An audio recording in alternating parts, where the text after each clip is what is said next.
तो साथियों, कैसे हो आप सभी। उम्मीद करता हूँ आप सब पहले की तरह बहुत बढ़िया होंगे।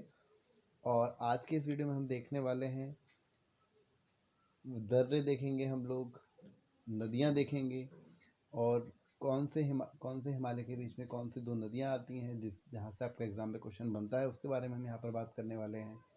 तो इससे पिछली वीडियो में हमने हिमालय के बारे में बात करी थी। ट्रांस हिमालय, वृहत हिमालय, लघु हिमालय, शिवालिक हिमालय के बारे में हमने बात कर ली है, तो वो वीडियो जाके जरूर देखिए। और इन वीडियोस जो आप एक बार भूगोल की जो एक सीरीज हम चला रहे हैं एग्ज़ाम के लिए, वो आप अगर देख लेते हैं तो आपके क्वेश्चन उससे बाहर नहीं जाने वाले हैं। तो स्टार्ट करते हैं। हम आज का पहला जो टॉपिक है या पहला जो पॉइंट है उसके बारे में बात करते हैं।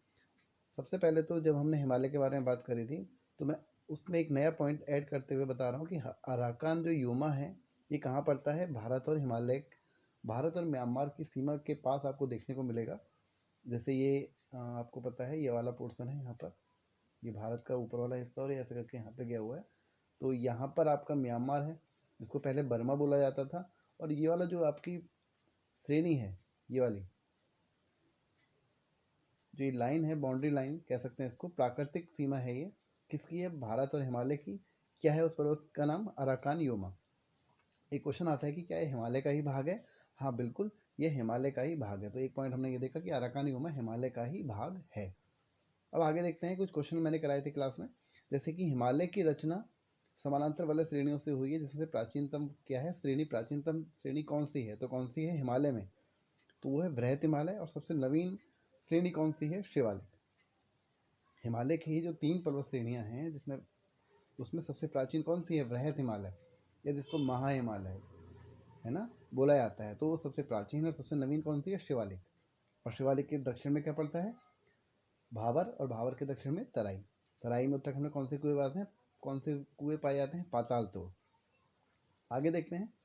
हिमालय का पर्वत पदीय प्रदेश है, कौन सा है? शिवालिक। अगला क्वेश्चन, हिमाचल पर्वत श्रेणी किसका नाम है? मध्य हिमालय का नाम है हिमाचल पर्वत श्रेणी, जो हमने कल बात करी थी इसके बारे में डिटेल में। उत्तराखंड के किस भाग में पाताल तोड़ कुएं पाए जाते हैं? तो वह है तराई। आगे बढ़ते हैं। अब हम बात कर लेते हैं दर्रे के बारे में। यहाँ से क्वेश्चन आपका बनता है एग्जाम में। तो सबसे पहले बात करते हैं जम्मू कश्मीर के दर्रे के बारे में, जो कि हमारा है पहला बुर्जिल, दूसरा है बनिहाल। और बनिहाल दर्रे में ही कौन सी सुरंग है? जवाहर सुरंग। और तीसरा है पीर पंजाल दर्रा। ये कहाँ पड़ते हैं? जम्मू कश्मीर में। बात करते हैं लद्दाख के दर्रे के बारे में, काराकोरम। और दूसरा है देपसांग। देखो, आपका जो ट्रांस हिमालय वाला पोर्शन है उसमें जो 3 पर्वत श्रेणी है, लद्दाख, काराकोरम, जास्कर, तो आपको कैसे याद रखना है? बीच में आपको लद्दाख रखना है, ऊपर काराकोरम रखना है और नीचे जास्कर। इसको याद करना है क्योंकि एक सीक्वेंस पूछा जाता है, नॉर्थ टू साउथ या साउथ टू नॉर्थ। अगला देखते हैं हिमाचल प्रदेश के दर्रे। पहला है शिवकीला, पहला दर्रा। दूसरा है बड़ा लाचला, या बड़ा लाचला भी लिखा रहता है। तीसरा है रोहतांग। ठीक है। अगला बात करेंगे उत्तराखंड के दर्रों के बारे में। इसके बारे में आपको ट्रिक बता दूंगा बाद में कैसे याद इसको रखा जा सकता है। तो उत्तराखंड के दर्रे माना, नीति, ये लिपुलेख होगा और ये थांगला होगा। एक स्टूडेंट के नोट्स हैं, वही आपको वही मैं कॉपी करा के यहाँ पे हैं। आगे बात करेंगे सिक्किम के दर्रों के बारे में। तो पहला है नाथुला और दूसरा है जोजिप्ला। अरुणाचल प्रदेश के दर्रों के बारे में बात करेंगे तो पहला है बोमीडला, दूसरा है दिफू, तीसरा है यांगयाप या यांगसान भी बोला जाता है।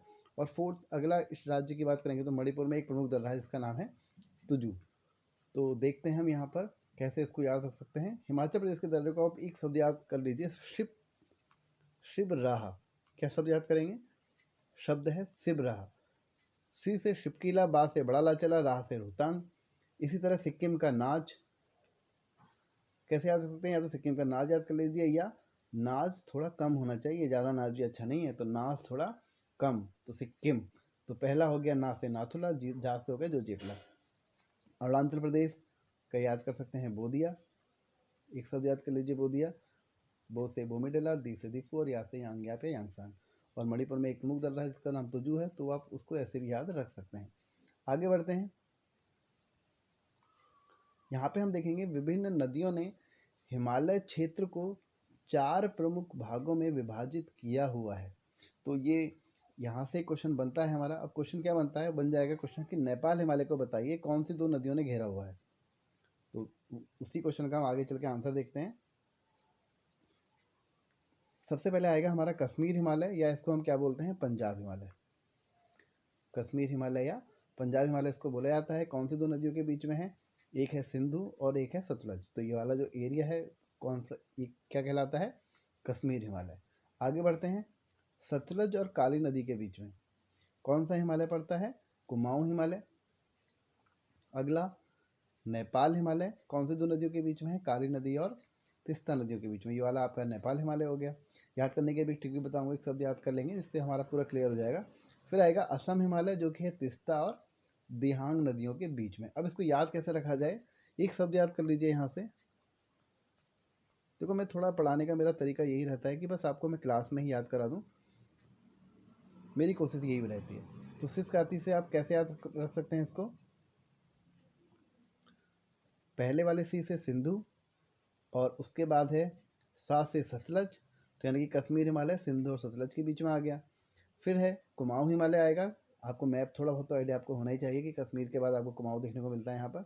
फिर यहाँ नेपाल है और फिर यहाँ पर आपको असम है ना, मैप की अगर हम यहाँ पे बात करें तो कश्मीर हिमालय सिंधु और सतलज के बारे में, सतलज और काली नदी के बीच में कुमाऊं हिमालय, सा से सतलज का से काली, और का से काली और ता से तिस्ता। ठीक है, तो इसके बीच में कौन सा हिमालय हो गया, नेपाल हिमालय। काली और तिस्ता के बीच में फिर तिस्ता और दिहां के बीच में असम हिमालय।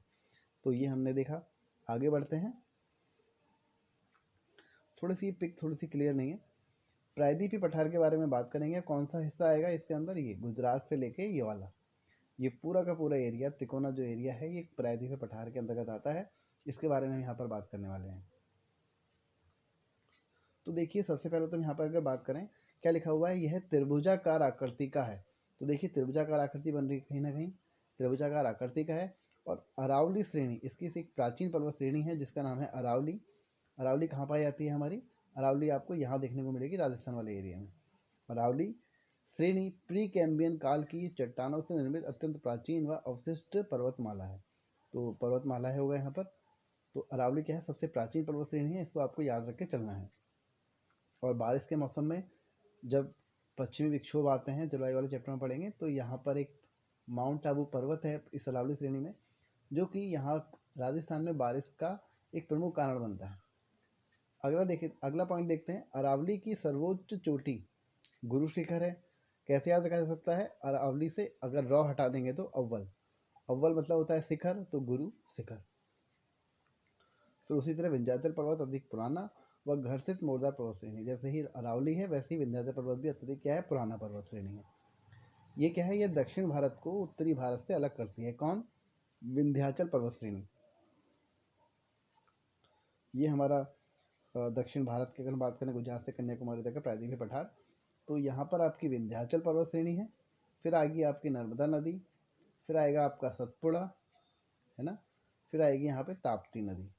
तो विंध्याचल पर्वत श्रेणी उत्तर भारत को क्या कर रही है, दक्षिण भारत से क्या कर रही है, अलग कर रही है। और विंध्याचल पर्वत के दक्षिण में कौन सी नदी बहती है, नर्मदा, जो कि भूभ्रंश घाटी से होते हुए बहती है। देखो यहाँ पे लिखा हुआ भी है, भूभ्रंश घाटी से होते हुए बहती है नर्मदा और ताप्ती नदियाँ। नर्मदा ताप्ती किन दो घाटियों के बीच में है, किन दो पर्वतों के बीच में है, विंध्याचल और सतपुड़ा। यहाँ से क्वेश्चन एग्जाम में बनता है।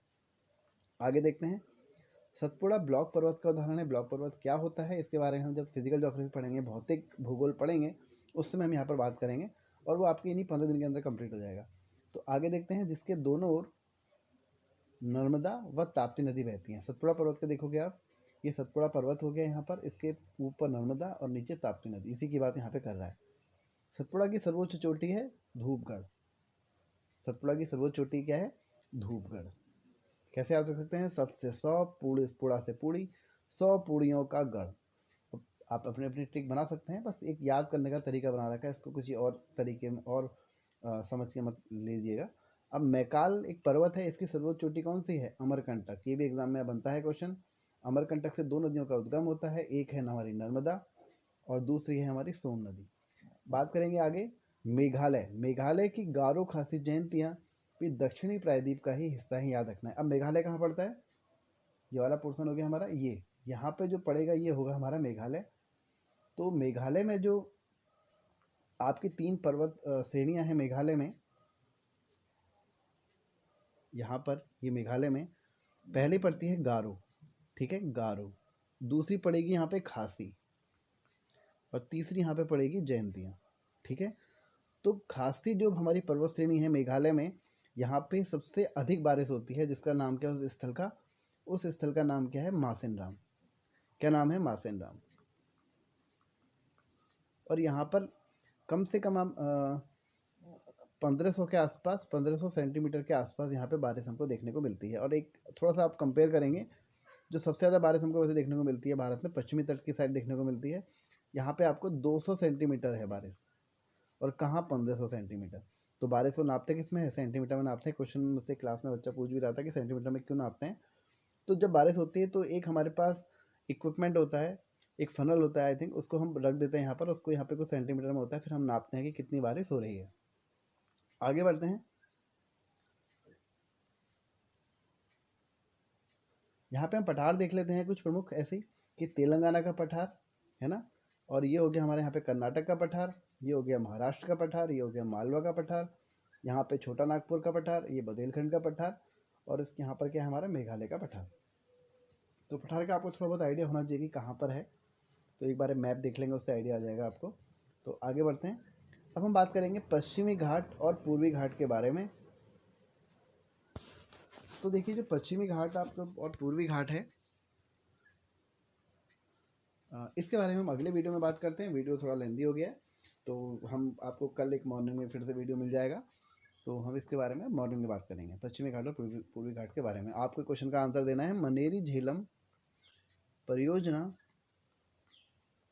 उत्तराखंड की किस नदी पर है? तो मिलते हैं हम इसी के साथ अगले वीडियो में, तब तक के लिए आप सभी का बहुत बहुत धन्यवाद।